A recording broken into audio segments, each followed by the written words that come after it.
كيف أتجنب كلام الناس عني؟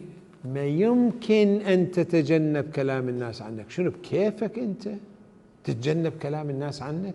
الله بعظمته ما جعل هذا الأمر له.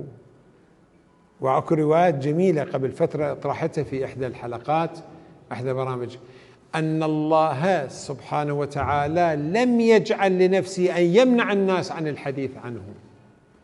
ورسولنا الأعظم، شوفوا الرسول ساحر كذاب ومدري إيش تمنع الناس؟ هذه خليه حسب تعبيرنا في الأمنيات غير الممكن تحققها، لأنه كلام الناس مو بيدك، آراء الناس مو عندك، ورغبات الناس ما يقوله الناس ليس بيدك، فأنت لا تستطيع أن تمنع الناس ماذا يقولون عنك. نعم، سيطر على نفسك أنت، سيطر على نفسك أنت. شلون تقدر تسيطر على نفسك؟ هذا تكون حليما تمنع الغضب، تمنع الانفعال.